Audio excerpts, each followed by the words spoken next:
जीवन का सत्य। राजू की दिल्ली में एक छोटी सी दुकान थी। उसी दुकान में राजू साइबर कैफ़े चलाता था। राजू की शादी को अब 10 साल पूरे हो चुके थे, साथ ही एक बच्चा भी था। लेकिन ज़िंदगी में अब पहले जैसी रौनक नहीं थी। सुबह उठो, बस लग जाओ पैसे कमाने में। जिंदगी अब बहुत व्यस्त हो चली थी। एक दिन राजू जब दुकान पर गया तो सोचा कि आज मैं शाम को थोड़ा जल्दी घर जाऊंगा।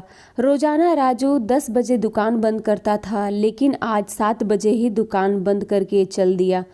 मन में सोच रहा था कि आज पत्नी से खूब बातें करूंगा, फिर खाना खाने बाहर जाएंगे, थोड़ा मन भी बहल जाएगा। राजू जब घर पहुंचा तो पत्नी उनको देखकर बड़ी खुश हुई। उस समय पत्नी टीवी पर एक सीरियल देख रही थी। राजू ने सोचा कि जब तक ये सीरियल ख़त्म हो, क्यों ना कंप्यूटर पर मेल चेक कर लिया जाए। बस यही सोचकर राजू कंप्यूटर खोलकर बैठ गया। थोड़ी ही देर में पत्नी ने टेबल पर ही चाय भी ला दी।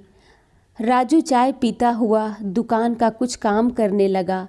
मन में बहुत खुशी थी कि अभी थोड़ी देर में बीवी से बात करूंगा और खाना खाने बाहर जाएंगे। टेबल पर काम करते करते समय का पता ही नहीं चला और 8 से 11 बज गए। पत्नी ने सोचा कि पतिदेव भूखे होंगे तो टेबल पर ही खाना भी लगा दिया। राजू ने जब घड़ी में 11 बजते देखा तो सोचा चलो खाना खा लेते हैं, फिर थोड़ी देर नीचे पार्क में घूमने चलेंगे। खाना खाते रहे। इसी बीच एक मज़ेदार सीरियल आने लगा। बस राजू थोड़ी देर सीरियल देखने लगा और सीरियल में ऐसा खोया कि वहीं सोफे पर ही सो गया। अचानक थोड़ी देर में आंखें खुली तो आधी रात हो चुकी थी। पत्नी भी बेडरूम में आराम से सो चुकी थी। मन में बहुत ज़्यादा अफसोस हुआ कि मैं क्या सोच के आया था कि आज गपशप करेंगे और खाना खाने बाहर चलेंगे, लेकिन समय ही नहीं मिला।